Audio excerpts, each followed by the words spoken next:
How's it going, guys, and welcome back to BL3's Forgotten. This is where I take a look at underused and not often talked about pieces of gear to determine whether or not they deserve to be remembered within the modern meta of the game or should be left behind and forgotten. And today we are taking a look at the Linoge. If you'd like to get the Linoge for yourself, you're going to want to fast travel over to the Droughts on Pandora, taking either fast travel station, as they're both a pretty equal distance from the save station you'll find outside of the big stack of shipping containers, which is where we'll be resetting from. Carrying on forward from that save station and jumping off the cliff, you can find Lavender Crawley, who when killed can drop you the Linoge. The Linoge is a legendary COV pistol, able to roll as either incendiary or corrosive, and having 3, 4, or 5 projectiles per shot for 2, 3, or 4 ammo cost per shot respectively. The Linoge is also able to have 1 to 3 melee weapon parts, giving it 40% to 120% melee damage. The unique effect of the Linoge is that it fires slow-moving projectiles that will ricochet off surfaces. The Linoge received a single change, being a 20% weapon damage increase. The Linoge is actually a truly forgotten weapon because it was actually meta for a time. Not necessarily for its ability as a gun, but because it was able to roll all 3 weapon parts and get up to 120% melee damage, this was actually the highest melee damage that you could get on a weapon card up until the Psycho Stabber got buffed and dethroned it. To start off here, between ×3, ×4, and ×5, the actual damage increases here are negligible. I'm not even going to dignify this shit by wasting my time to record Molly 1 takedown footage of each of these because a 764 flat damage increase is not worth how quick this thing fucking blows through ammo. You would need to really want to have those extra projectiles for this to be worthwhile, and even then, I'm really not sure it's worth the amount of time that you'd spend in repair animation over actually shooting. ×3 is already rough enough with you and your ammo pool. ×5 is starting to test the waters with where that finger is allowed to go. And yeah, the ×3 really is not much better in terms of overheating. It happens often, and I'm not sure any amount of proper heat management is going to prevent this gun from repairing, at least as long as you're attempting to use it as your only gun to get clips for your YouTube video. While the Linoge does dump out some impressive DPS, that comes at the cost of at best a 50-50 ratio of shooting to reloading. The Linoge also finally offers me another opportunity, because it's been a minute,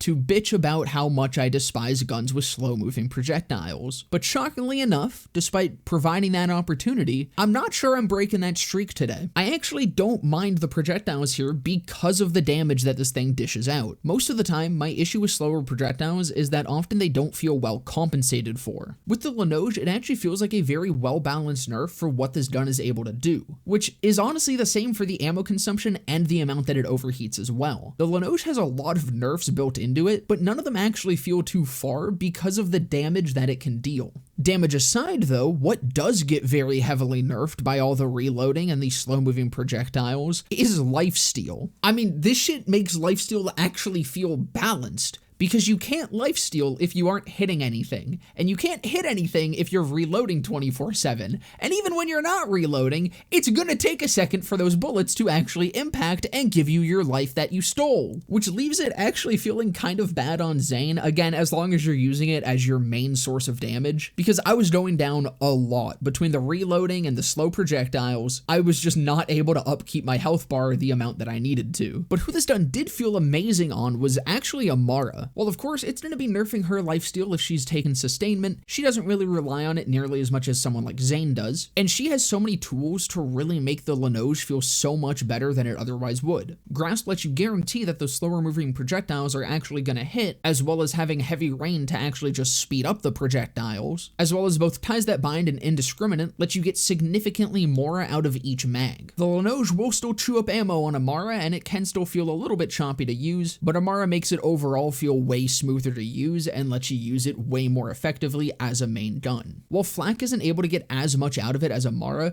they can still give a lot to it. Of course, Flak just loves high fire rate multi-pellet DPS guns, but also the Grav Trap Augment Forage pretty much does away with the ammo consumption issues entirely. You will still be reloading, but at least you're not going to empty your entire ammo reserves. Overall though, the Linoge is a masterclass of how to actually balance a really strong gun that has really big drawbacks. This thing dumps out crazy fucking damage, enough that it is genuinely worth how often it breaks and how difficult the heat management can be. But the Linoge is very obviously not made to be a gun that you use as your main damage dealer. This feels more like the kind of gun that you whip out to deal with a tougher enemy before swapping back to your main gun. It isn't built for actual sustained DPS, but rather huge bursts of DPS, and it's incredibly successful at that. The Linoge is also just really fun to use. The way that it just kind of sends a wall of bullets floating towards enemies is entertaining. But as fun as it is, it definitely still is not a gun that I'd want to use for extended periods of time. After recording this video, I will enter a stage of Linoge celibacy for exactly 1 year. That's gonna about do it for this one. I hope you guys enjoyed. If you did, definitely consider leaving a like, comment, subscribe, all of that. I'll be live right after this video goes up, right here on YouTube and also over on my Twitch channel, where there will be a link to down in the description below, and just under that is a link to my Discord server where you can come and join and hang out. But with that all being said, I hope to see you guys in the next one.